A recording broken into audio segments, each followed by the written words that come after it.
खबर उत्तर प्रदेश के गोंडा जिले से है, जहां गोंडा के दौरे पर आई सिराथू की विधायक पल्लवी पटेल ने पटेल संस्थान में पत्रकारों से कहा कि वह एसआईआर फॉर्म नहीं भरेगी।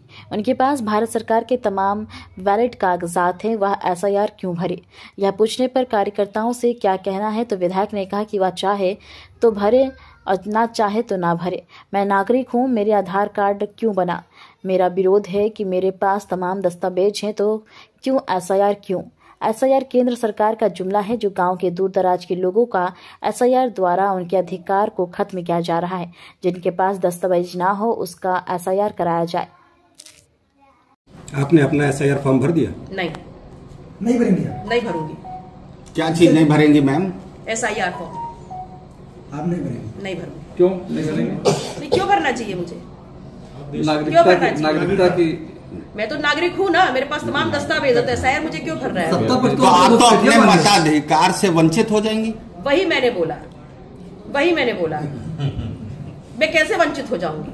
मैं पूरी उम्र अपना वोट दे रही हूँ। आज अगर एसआईआर नहीं भरूंगी तो मैं वंचित हो जाऊंगी। नहीं तो अगर आप नहीं भरेंगी फॉर्म तो जो डिक्लेरेशन होगा फॉर्म का पूरा उस वक्त सूची आएगी तो उसमें आपका नाम नहीं है। तो फिर आधार कार्ड क्यों बना? मेरा बर्थ सर्टिफिकेट क्यों बना? मेरा डेथ सर्टिफिकेट क्यों बनेगा? मेरे तमाम जो डॉक्यूमेंट्स हैं वो क्यों बनते हैं? तो इसके लिए कोर्ट गई आप?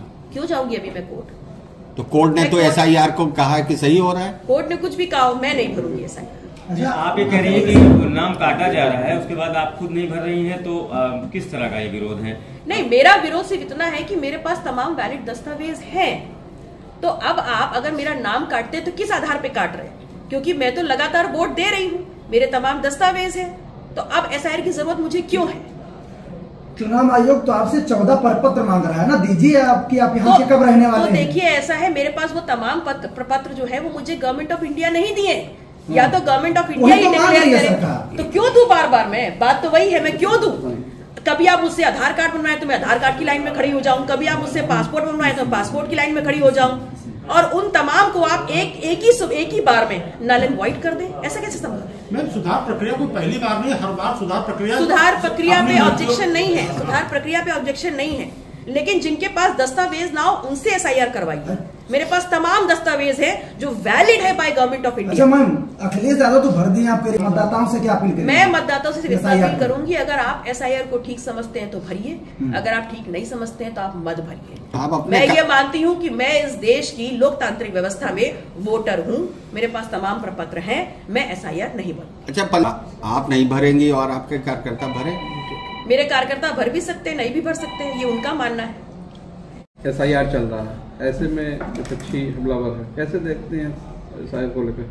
देखिए, एसआईआर जो है ये मुझे ठीक वैसा ही प्रतीत होता है जैसा कि इससे पहले जो महिलाओं के लिए आरक्षण की घोषणा की गई थी। महिलाओं के लिए आरक्षण की घोषणा करते हुए सिर्फ पेपरों पे घोषणा कर दी गई, लेकिन उसको जमीनी स्तर पे नहीं उतारा गया। अब एसआईआर जो है वो भी केंद्र सरकार की एक जुमला जैसा हो सकता है, जिसमें उनका उद्देश्य किसी के साथ न्याय करना नहीं है, किसी का नाम ऐड करना नहीं है, बल्कि एक जातिगत आंकड़े निकालने का नहीं है, बल्कि उनका उद्देश्य है कि जो दूर दराज दलित, पिछड़े, मजलूम लोग जो गांव में रहते हैं उनका नाम, उनके लोकतंत्र के द्वारा जो उनको ताकत मिली है वोट देने की, कहीं ना कहीं ये लोकतंत्र पे एक हमला है। ये विपक्ष इसलिए हमलावर है क्योंकि कहीं ना कहीं हमें जो उनकी नीयत है उस पर हमें शक है, और इसलिए क्योंकि जिस प्रदेश में चुनाव की घोषणा हो रही है और जहां जहां से उनको ज्यादा से ज्यादा सीटें हासिल करनी है, वहां वहां एसआईआर को इस प्रकार से गति दी जा रही है। और सबसे इम्पोर्टेंट चीज ये है कि जिस प्रकार का प्रेशर जो बीएलओज हैं और जो लोग इसमें लगे हुए हैं इस पूरी संपूर्ण प्रक्रिया को पूर्ण करने के लिए, जिस प्रकार से प्रेशर उनके ऊपर है, कहीं ना कहीं अमानवीय है। और हमें इस बात को भी ध्यान रखना चाहिए कि सरकार के द्वारा प्रदत्त कोई भी काम किया जाए, लेकिन उसमें किसी प्रकार से कोई भी व्यक्ति अंदर टेंशन, अंदर प्रेशर काम ना करे। दिक्कतें वही हैं जहां 2003 में जिनके नाम नहीं है, जो यहाँ के रहने वाले नहीं है, अवैध तरीके से यहाँ पर आ गए हैं, विवाद तो वही कर रहे हैं ना इस प्रक्रिया के दौरान। देखिए, यहाँ का रहने वाला आप ये कैसे स्पेसिफाई करेंगे कि कौन अवैध है, कौन यहाँ का रहने वाला नहीं है? जिस व्यक्ति ने अपनी पूरी जिंदगी यहाँ काट दी और अगर उसके पास कोई दस्तावेज नहीं है तो आप किन आधार पर उसको अवैध करार करेंगे? क्योंकि सिर्फ उत्तर प्रदेश की बात नहीं है, भारत देश ग्रामीण अंचल में बसा हुआ देश है, खेत खलिहानों पर आधी ज्यादा आबादी बसती है, और अगर उनके पास आज भी आप जाएं तो वो लोग ढंग से अपना नाम भी नहीं बता पाएंगे, उनकी उम्र को साबित करने वाला कोई दस्तावेज उनके पास नहीं, तो क्या उन तमाम लोगों को जिन्होंने पुश्तें यहाँ बिताई हैं, जिन्होंने अपनी 4-4, 5-5 पीढ़ियों को यहाँ जन्म दिया है, आप उनको किन आधार पर अवैध करार करेंगे? भंडारण प्रक्रिया यहीं पर है, कागज हो या ना हो यहीं पर है, भारत में ही है। देखिए, कागज हो या ना हो, ये आधार होना चाहिए निश्चित तौर पर, लेकिन आज आप कागज ना होने के आधार पर निकालने की कवायद तो कर रहे हैं, लेकिन आपने कभी उनके कागज बनवाने की कवायद क्यों नहीं करी?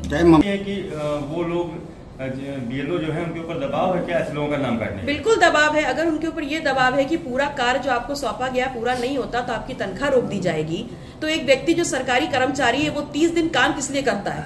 वो इसलिए करता है ताकि उसकी जेब में उसकी तनख्वाह है, वो अपने परिवार का भरण पोषण कर सके। किसी भी काम को करने की आप एक लिमिट लगा सकते हैं, लेकिन उसका वेतन रोकने का मापदंड तो सही नहीं है। अच्छा, सरकार ने जिस